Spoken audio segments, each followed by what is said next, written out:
কিছুদিন আগে রিয়াল মাদ্রিদের খেলা দেখে আসলাম, তো ভাবলাম যে আমরা তো রিয়াল মাদ্রিদের দেশ স্পেন ভিজিট করেছি এবং সেখানকার কিছু সুন্দর সুন্দর প্লেসও আমাদের ভিজিট করা হয়েছে আলহামদুলিল্লাহ। তো ভাবলাম সেই ছোট ছোট ভিডিও ক্লিপগুলো আপনাদের সাথে একটু শেয়ার করি। যদিও স্পেনের এই ট্যুরটা আমাদের অনেক শর্ট একটা ট্যুর ছিল, বাট তারপর আমরা ট্রাই করেছি এই অল্প সময়ে সুন্দর সুন্দর কিছু প্লেস ঘুরে দেখতে। তো ফ্লাইট থেকে নেমেই আমরা সিদ্ধান্ত নেই যে আমরা হোটেলে যাব না, প্রথমেই আমরা একটি প্লেসে যাওয়ার সিদ্ধান্ত নেই। সেটা ছিল বার্সেলোনা থেকে একটু দূরে। জায়গাটার নাম ছিল মনিস্ট্রল ডি মনসিরাট। তো আমরা ট্রেনের জন্য অপেক্ষা করছিলাম, ট্রেনও চলে আসলো। আমরা মেবি 1 ঘন্টার মধ্যে ওখানে পৌঁছে গিয়েছিলাম। যেহেতু আমাদের ফ্লাইট ছিল অনেক সকালে, সো আমরা দিনটাকে কাজে লাগানোর ট্রাই করি। তো আমরা অবশেষে ওখানে পৌঁছে গেলাম।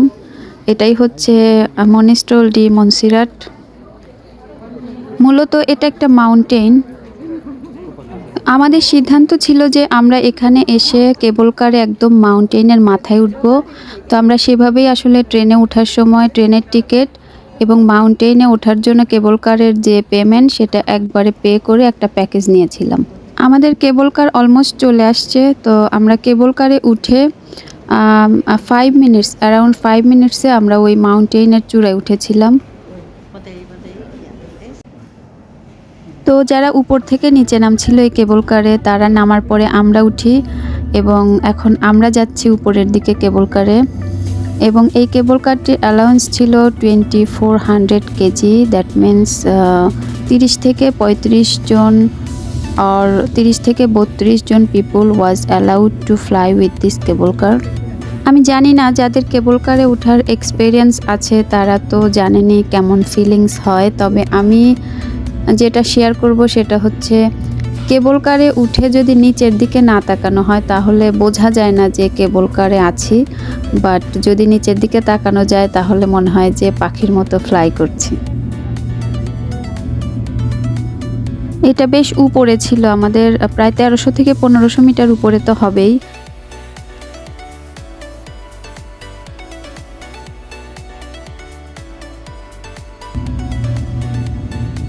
আমরা প্রায় অর্ধেকটা দূরত্ব পার হয়েছি, আরও বাকি অর্ধেকটা যেতে হবে।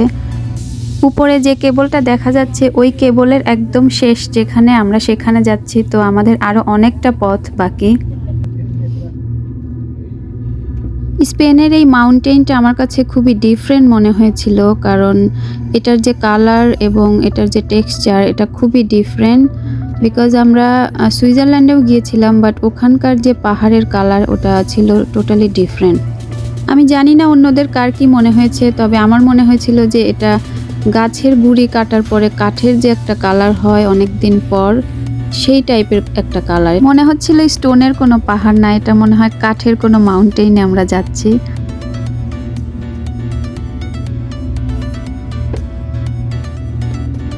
তো কেবল কারে যারা ছিল তাদের একটু দেখাই, সবাই মোটামুটি ভিডিও করা নিয়ে ব্যস্ত।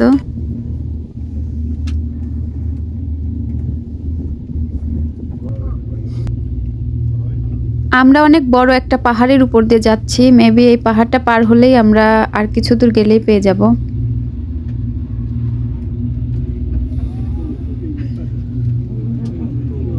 হ্যাঁ, আমাদের লাস্ট ডেস্টিনেশনটা দেখা যাচ্ছে, তো আমাদের আর একটু পথ বাকি আছে।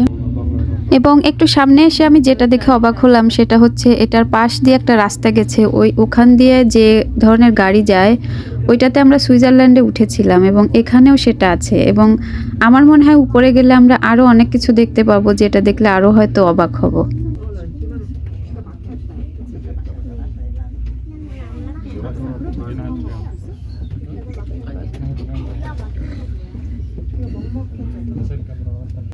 অবশেষে আমরা আমাদের ডেস্টিনেশনে চলে আসলাম।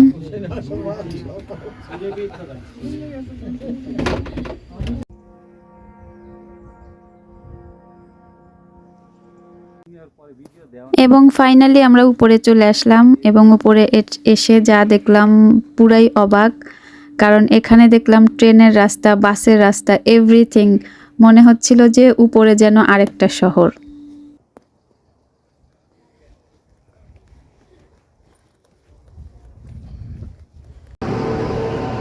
এখানে একটা ছবি উঠাবো নিচে। আমরা পাহাড়ের বাম দিক দিয়ে নিচে এক্সপ্লোর করার জন্য নিচে নামছিলাম। দেখলাম যে নিচে অনেক সুন্দর রাস্তা, পাহাড়গুলো কেটে কেটে ওরা রাস্তাগুলো বানিয়েছে।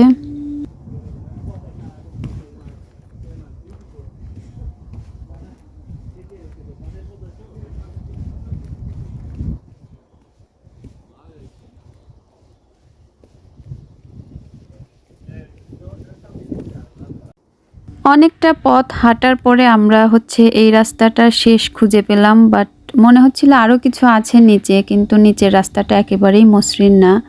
তো আমরা ওখান থেকেই ব্যাক করি, এবং ব্যাক করার পর উপরে এসে তো দেখলাম যে একেবারেই এটা একটা নগরীর মতো, সব কিছুই আছে এখানে।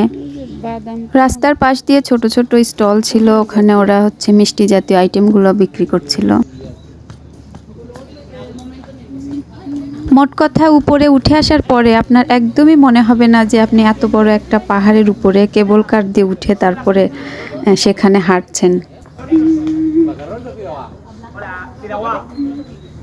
ছোটবেলায় আমরা শিখেছিলাম না, পাহাড় আমায় শেখালো বিশালতা, সাগর আমায় শেখালো উদারতা। আসলেই তাই, পাহাড়ের উপরে উঠলে আপনি যখন পাহাড়ের মুক্ত বাতাসে ঘুরে বেড়াবেন তখন সেটার যে কি অন্যরকম ফিলিংস, সেই অনুভূতিটাই আমার আসলে সেদিন হয়েছিল।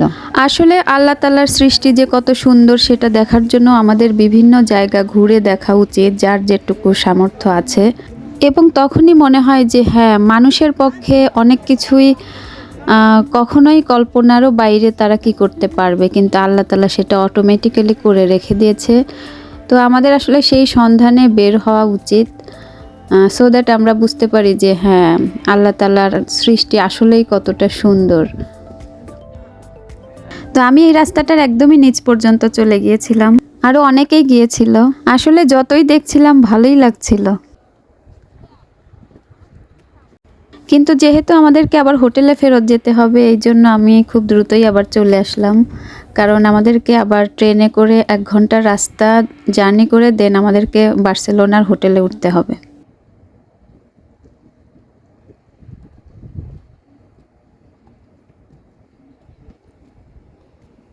তো আমরা এগেইন আমাদের কেবল কারের কাছাকাছি চলে আসলাম, আবার আমাদেরকে কেবল কারে ব্যাক করতে হবে।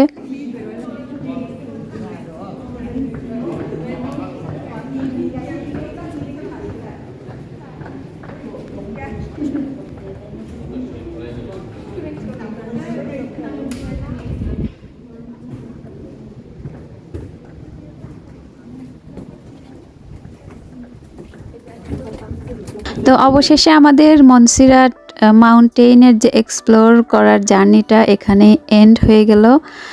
তো কেবল কার আসলে নামার সময় খুবই দ্রুত নামছিল, বাট ওঠার সময় সেটা খুবই আস্তে আস্তে উঠছিল।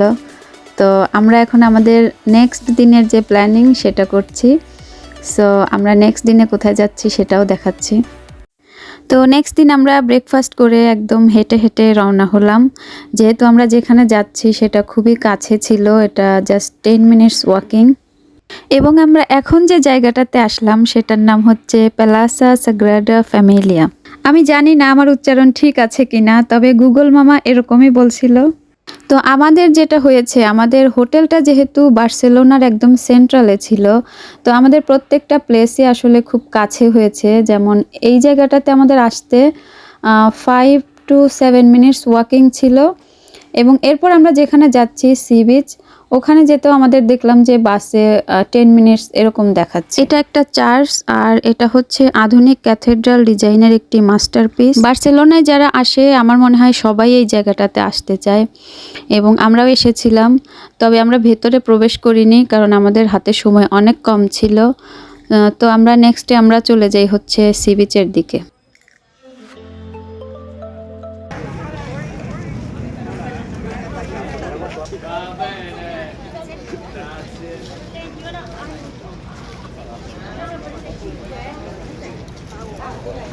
তো আমরা এখন বাসে করে সি বিচের দিকে যাচ্ছি।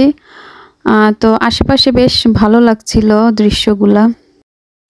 এই বার্সেলোনার সি বিচ।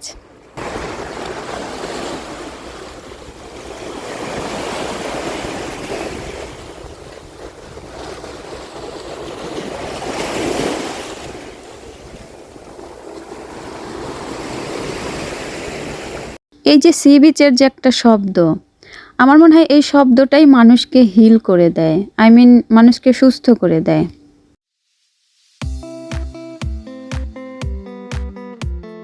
তো এরপর আমাদের রাতে ফ্লাইট ছিল, আমরা সি বিচে সন্ধ্যা পর্যন্ত থেকে দেন আমরা হচ্ছে বাস নিয়ে এয়ারপোর্টের দিকে রওনা হই। তো আমরা এখান থেকে বাস নিয়ে পরে এয়ারপোর্টে চলে যাই। তো আমার পরামর্শ থাকবে যারা 2 দিনের জন্য বা শর্ট টাইমের জন্য বার্সেলোনা ট্যুরে আসবেন তারা যেন বার্সেলোনার সেন্ট্রালে হোটেল নেন, তাহলে আপনারা 2 দিনেই অনেক জায়গা ঘুরে দেখতে পারবেন। তো ভিডিওটা আজকের মতো এখানেই শেষ করছি। আল্লাহ হাফেজ।